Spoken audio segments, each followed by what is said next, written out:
Pangalawang araw natin dito sa Pearl Farm mga langga. At kagaya kagabi, maulan pa rin siya ngayon. Ito at nakatambay lang tayo dito sa kanilang porch while inaantay natin na tumilay yung ulan. Magbe-breakfast daw ng una si mama para naman mamaya kami naman yung makapag-breakfast kapag natulog na si baby. And we're going to have breakfast. Yan. Tulog pa si baby kaya si mama yung nagbabantay and si mama naman kanina siya nag-breakfast. So, hindi na siya magbe-breakfast ngayon. Perfect timing kasi si baby hindi pa gising. Malapit na kasi matapos yung kanilang breakfast time. Kaya naman kailangan na natin pumunta. Umulan pala siya kagabi mga langga. And, yan. Ngayon tumila na. Umating na yung shuttle para sunduin kami at dalhin doon sa kanilang restaurant. Ito kasing accommodation namin ay nasa malayo-layo, siguro nasa mga 100 meters or 150 meters galing sa restaurant. Kaya naman kapag maulan na katulad nito, mas mabuti na magpapasundo na lang at magpapapick up ng shuttle. So ayun, kakatapos na namin mag-breakfast ni Mike.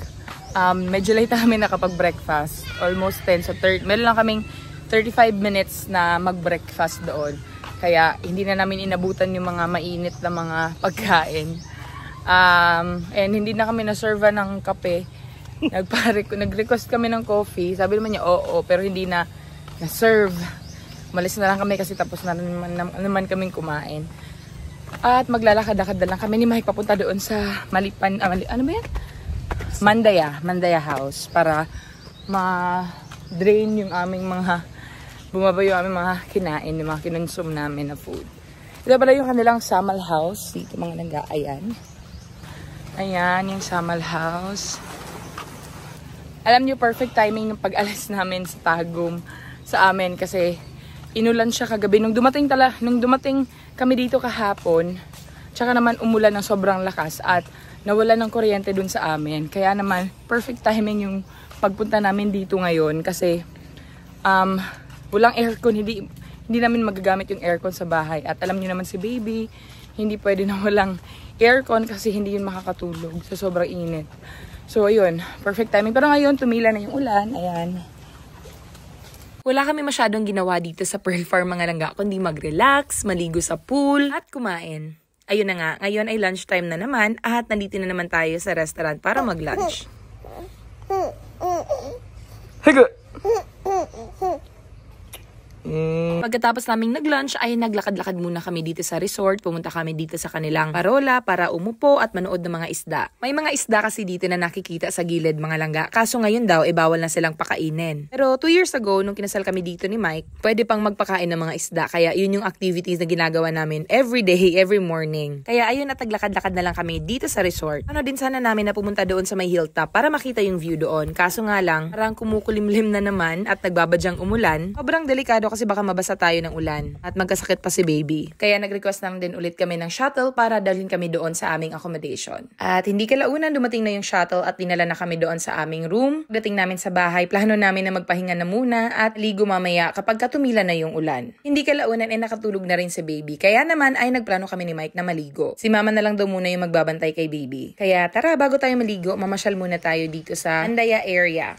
Ito yung reception ng kinasal kami ni Mike, pero doon kami sa Malipano Island kinasal, which is andun. Itong place na to mga langga, which is yung Pearl Farm, very memorable siya para sa amin ni Mike kasi dito kami kinasal. Doon sa island na yon sa Malipano, merong chapel doon. Ayan, yung island na yan. And then dito yung reception. Dito yung reception area. Kinasal kami ni Mike 2022, 2 years ago. At ngayon bumalik kami dito para magano lang, relax.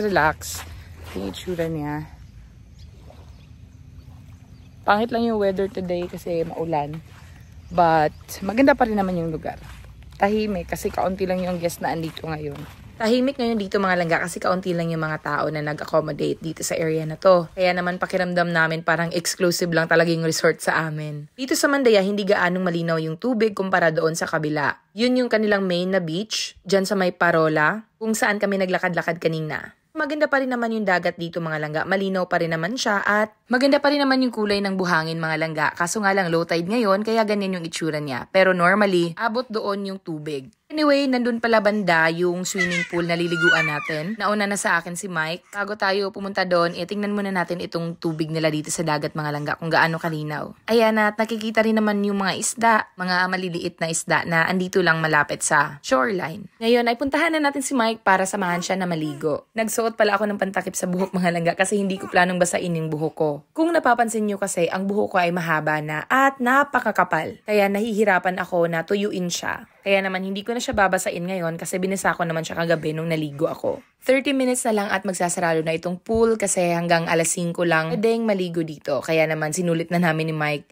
At yes, kami lang dalawa ni Mike ang naligo ngayon kaya naman naglaro-laro na lang muna kami dito. Kinagabihan ay pumunta na naman kami sa restaurant para mag-dinner. Grabe yung relaxation namin dito mga langga. Wala talaga kaming ibang ginagawa kundi kumain at mag-chillax. Sinusulit na talaga namin yung bakasyon namin dahil malapit na kaming umuwi sa New Zealand. Kinabukasan tamang-tama at maganda yung panahon. Kaya tara at mamasyal tayo habang maganda yung sikat ng araw ngayon. Wala pa masyadong tao ngayon kaya saktong-sakto at mamamasyal tayo dito. Pupuntahan ulit natin yung beachfront para ipakita ko sa inyo kung gaano kaganda yung tubig dito kapag hindi low tide. Anyway, ngayon na pala yung huling araw namin dito sa Pearl Farm. Kaya susulitin na natin itong araw na to. Kahit na dito pa lang talaga sa malayo, kitang-kita na talaga yung ganda ng tubig mga langga, ano? Pagkatapos ko palang namasyal dito sa beachfront mga langga ay naligo na kami sa swimming pool tapos nagbihis na kami para mag-lunch dahil magche-check out na kami later on. 2 PM yung alis ng aming boat kaya naman medyo may panahon pa naman tayo para mag-relax dito. Pagkatapos naming magtanghalian ay nag-ready na kami kasi dumating na yung boat at kami ay aalis na dito sa Pearl Farm. Sulit na talaga yung 2 days na stay dito sa Pearl Farm mga langga.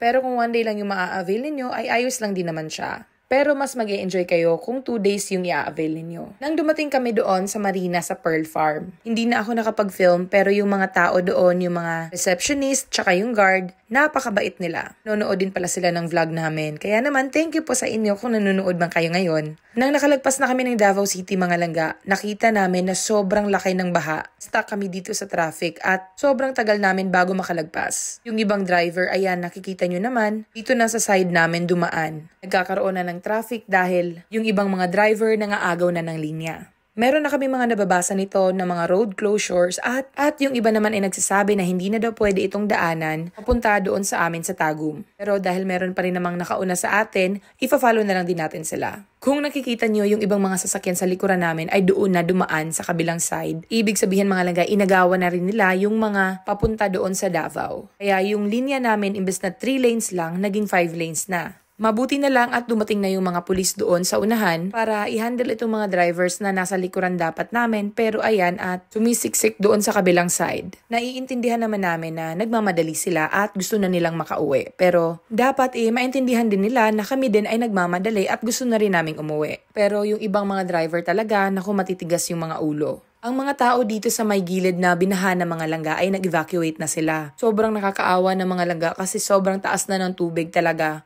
Akala talaga namin na hindi na kami makakalagpas dahil hindi tumitigil yung ulan, kaya naman yung baha ay mas lalo pang tumataas, kaya nakakatakot na rin siya. By this time mga langga, kung babalik man kami sa Davao, mata-traffic din kami. Dahil meron ding part on the way doon na binaha na rin siya. Kaya wala kaming ibang option kundi dumiretso na lang. At praying na sana pwede namang daanan yung tulay. Nagpapasalamat talaga kami sa mga pulis na nagtatrabaho dito ngayon para i-handle yung traffic dito. Dahil kasi doon sa mga driver na sumiksik doon sa kabilang side, mas lalo pang natagalan yung mga tao na nandito sa tamang linya. Nakakatakot na talaga mga langga kasi kung nakikita nyo ngayon, naku, sobrang taas na ng tubig. Na-stuck na kami dito sa traffic ng mga 2 oras na ito mga langga. Dapat sana 1 oras lang itong biyahe namin from Davao papunta sa amin sa Tagum. Halong pagod at gutom na yung nararamdaman namin ngayon mga langga dahil sobrang tagal na namin na-stuck dito sa traffic. Pero wala kaming magagawa, at least naman safe tayo. Nung nakalagpas na kami doon banda sa may Carmen, yung may baha,